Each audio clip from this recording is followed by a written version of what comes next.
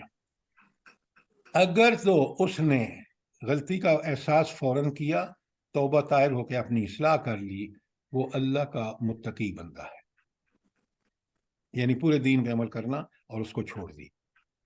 اگر اس نے اس کے اندر سستی کی اور دنیاوی نعمت نافرمانی کی وجہ سے جو اس کی خواہشات اور مال ملتا رہا، اس میں اطمینان کر کے آگے بڑھتا رہا، تو یہ گمراہی میں آگے جا رہا ہے. توبہ علاج ہے، اور فوری توبہ اور سچی توبہ. اب بات سمجھ آ گئی؟ جی سر الحمدللہ.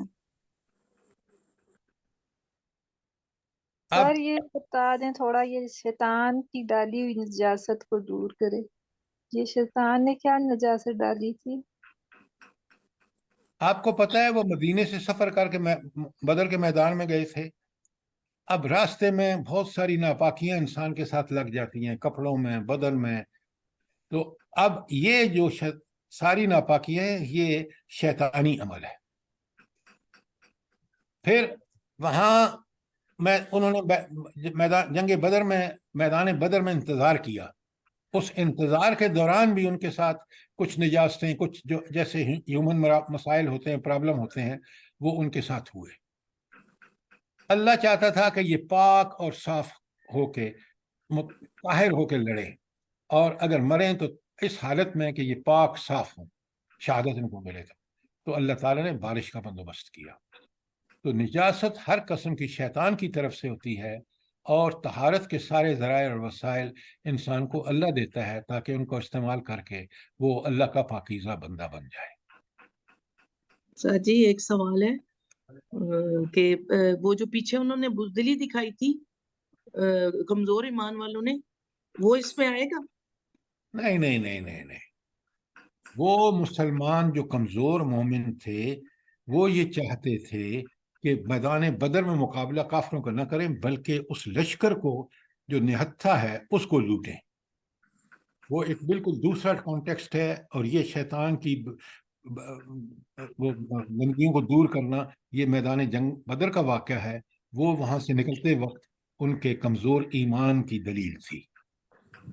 سر یہ آیت جی نمبر جی 14 جی چھوٹی سی ہے، یہ میرے خیال سے پڑھ دیں آپ. سر آپ یہ نے سر جی یہ آیت نمبر 12 جو ہے، اس کے جی بارے میں اپنی مطلب جو میں سمجھی ہوں وہ میں آپ کو بتا رہی ہوں تاکہ میں کلیئر ہو جائے کہ میں صحیح سمجھی ہوں. اس میں کہ اللہ تعالیٰ جو ہے وہ فرشتوں کو حکم دے رہے ہیں کہ مسلمانوں کے دلوں کو ثابت رکھو، تاکہ مطلب ان کے دلوں میں کوئی بات ایسی ویسی نہ آئے بزدلی والی یا بھاگنے والی کہ ہم کمزور ہیں یا کم ہیں تعداد میں. اور دوسری طرف سے یہ کہ میں کافروں کے دلوں میں دہشت ڈال دوں گا. یہ اللہ تعالیٰ فرما رہے ہیں کہ میں ان کافروں کے دلوں میں دہشت ڈالوں گا. اور سو گردنوں پہ مارو اور ان کے پور پور پر مارو. یعنی کہ ظاہر آپ بقول آپ کے کہ صحابہ اکرام کے ہاتھوں میں تلواریں ہوں گی تو ان کو مطلب گائیڈ کرنے والی بات ہوگی، یہ کہ ان کو اس طرح ان کے دل. وہ جو صحابہ کرام تلواریں چلا رہے تھے نا، کہ وہ جی جی ٹھیک ٹھیک نشانے پہ مار رہے تھے، یہ جی اللہ جی تعالیٰ کی طرف سے فرشتوں کی مدد کا ذریعہ تھا. جی اور ان کو ایسے مار رہے تھے کہ ان کی فوراً قتل ہو رہے تھے. ضربیں ٹھیک نشانے پر لگ رہی تھیں، اور ٹھیک ان کے جب وہ مارتے تھے تو بالکل اسی طرح لگتی تھی جس طرح وہ چاہتے تھے. یہ اللہ کی مدد تھی، یہ فرشتوں کے ذریعے تھا. سر یہ جو مخالفت ہے نبی کریم صلی اللہ علیہ وآلہ وسلم کی، اس میں قول اور فعل دونوں کی مخالفت ہے نا، جو ہم یعنی نہیں مانے تو. یہ آپ جو قول و فعل کی کہہ رہے ہیں بالکل ٹھیک کہہ رہے ہیں. قول بھی عمل ہے، فعل بھی عمل ہے، دونوں میں سے مخالفت آج کافر قول سے بھی کر رہے ہیں، عمل سے بھی کر رہے ہیں. اس وقت بھی یہی کر رہے تھے. جی سر جزاک اللہ. اگر اور کوئی سوال نہیں ہے تو پھر آج ختم کرتے ہیں. اور یہ جو آپ فرما رہے ہیں نا 14 آیت چھوٹی سی ہے، میں کسی جلدی میں نہیں ہوں. میں چاہتا ہوں کہ ہم چیزوں کو پوری طرح سمجھ کے چلیں. ٹھیک ہے؟ جی سر. اور کوئی سوال نہیں ہے تو پلیز قرآن کو اس طرح پڑھیں، اس طرح سمجھیں، آپ کو اللہ تعالیٰ کی اس کتاب کے بڑے بڑے چیزیں نظر آئیں گی، جس سے ہمارا سینہ کھل جائے گا، شرح صدر جس کو کہتے ہیں، اور پھر ہمیں اللہ کی حکمتیں، اللہ کے احکامات، ان کی ساری جو حکمتیں ہیں، جو اس کے اندر فیوز و برکات ہیں، وہ ہمیں سمجھ آنے شروع ہو جائیں گے۔ سبحان ربک رب العزت عما یصفون والسلام علی المرسلین والحمد للہ رب العالمین۔